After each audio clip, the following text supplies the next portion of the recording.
nominee.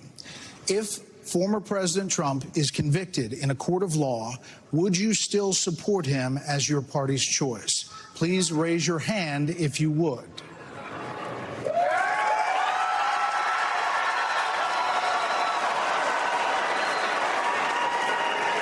Just hold on. Yeah, you saw that. It all sort of, first hand that pops up is Vivek, and then people start watching, and then DeSantis, then Pence, and yeah, we're confused by Chris Christie ourselves. But Ron DeSantis, the candidate currently closest to Trump in the polls, largely pulled his punches when given the chance to draw a contrast with Trump. Here he is dodging a question tied to the events surrounding the January 6th insurrection, when the vice president refused Trump's demands to interfere with the certification of the election. But Governor DeSantis, do you believe that Mike Pence did the right thing on January 6th? So here's what we need to do. We need to end the weaponization of these federal agents. But I will do that. That's not the question.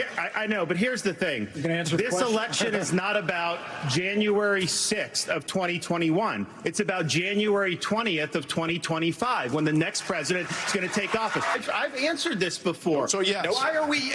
Mike did his duty. I got no beef with him. But here's the thing: is this what we're going to be focusing on I'm relieved. going forward? The rehashing of this. I'll tell you, Governor the DeSantis. Democrats would love that. So without Trump on stage, it was newcomer Vivek Ramaswamy, the Trump acolyte, who was a popular target all night. In many ways, he was perhaps the surrogate that everybody else thought they could use as a Trump punching bag on that stage. He took up Trump's defense, which the audience cheered as he sparred with Chris Christie on Trump's conduct. Here's the bottom line. Someone's got to stop normalizing this conduct. Okay? Now, whether or not you believe that the criminal charges are right or wrong, the conduct is beneath the office of President of the United States.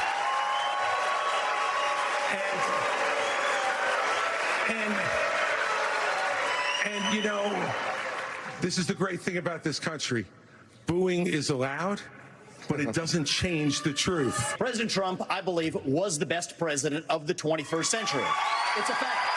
And Chris Christie, honest to God, your claim that Donald Trump is motivated by vengeance and grievance would be a lot more credible if your entire campaign were not based on vengeance and grievance against one man.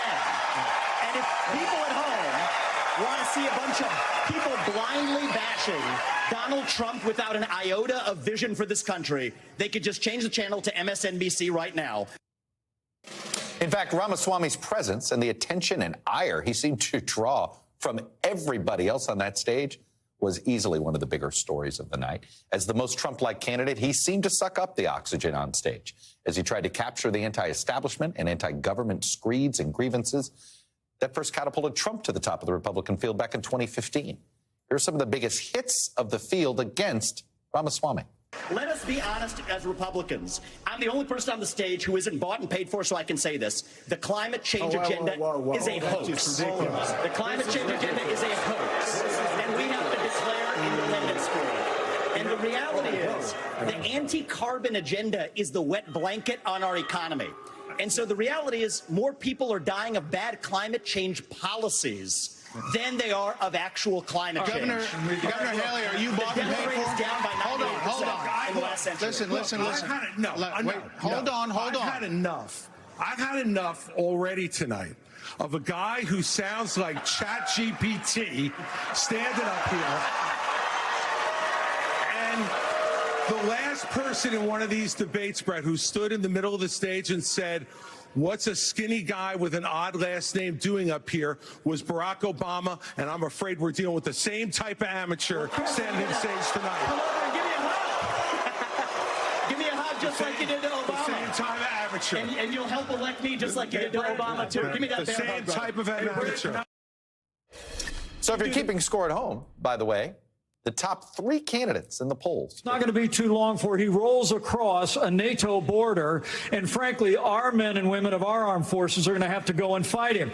I want to let the Ukrainians fight and drive Putin and the Russians back out into Russia. I want to just so briefly address Pence. Vice President Pence. I have a newsflash. The USSR does not exist anymore. It fell back in 1990. Did I say the real USSR? threat? You talked about the communists, and the real communists that we have to address right now. Do you not have any idea what Vladimir Putin's aims are? You already spoke. Now I actually have something to say. Vladimir Putin has been saying he wants to reestablish the old Soviet sphere You've made of your point, influence. Vice President. Vice President Pence. I'm sorry.